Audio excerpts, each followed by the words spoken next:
Camels may live in some of the hottest places on earth, but they are some of the coolest and comical creatures that God created.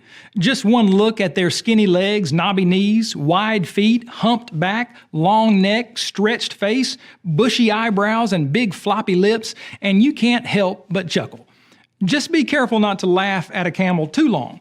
You might irritate him, and if you bother him too much, he might just bite, kick, or even spit at you. Well, it's not really saliva. Camels actually burp up partly digested food called cud and spray their agitators by flinging the greenish gunk from their floppy lips. You may not have to worry about this with well-trained camels, but if you agitate a crabby camel, watch out. Some camels have two humps and live mostly in Central Asia. The most common camel, however, is the one-hump Arabian camel. Have you ever heard that a camel can go long periods of time without drinking because he stores large amounts of water in his hump? It's true that a camel can go long periods of time, days or even months, without drinking water, but it doesn't store water in its hump. God made a camel with the ability to store fat in its hump. A healthy, well-fed camel can have a hump that weighs as much as 80 pounds. When a camel goes on a long journey, often carrying people or supplies, and food becomes scarce, he relies on stored fat for energy. The longer a camel goes without eating, the more stored fat he uses. At the same time, the hump gets smaller and smaller and often begins to hang off to one side. Later, when the camel is able to get his fill of food again, his hump begins to fill out and goes back to normal. How is it that a camel can go days or even months without a drink of water?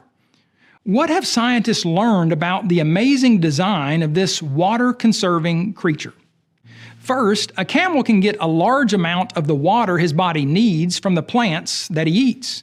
This is especially true in the wintertime when plants hold more moisture than in the summer months. A camel can even get water from eating cacti without hurting his mouth. Can you imagine eating a cactus? A camel can consume such a prickly plant because of the very tough lining in its mouth, so tough that the thorns of a cactus can't break through the skin. Second, unlike most animals, a camel loses very little of his water in the form of sweat. The less water that is available to it, the less it sweats.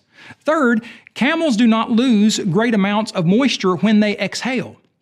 A camel's nose has a special mucus that helps to dehydrate or take water out of much of the moist air coming up from his lungs, recirculating the water throughout his body. Rather than losing great amounts of moisture when it exhales, a camel can conserve as much as 60% of its water. A final reason that camels can go several days without water in the summertime and several months without water in the wintertime is because they can drink so much of it when it does happen to be available. A thirsty camel can drink more than 20 gallons of water in only 10 minutes. Remarkably, a camel's stomach may be empty only a few minutes after taking in such a large amount of water. How can that be? Because the camel is designed with billions of small cells that store all of the water so the camel will have it at a later time when the water is scarce, such as when he's on a journey through the desert. While most humans and animals will become sick and die when losing only 10 to 15% of their body weight in the form of water, not camels.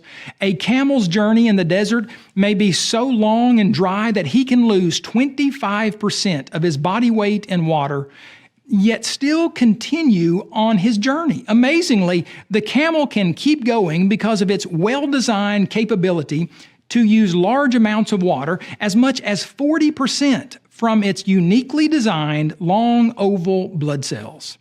Friends, unintelligent, undirected evolution cannot logically explain the wondrous designs of the camel.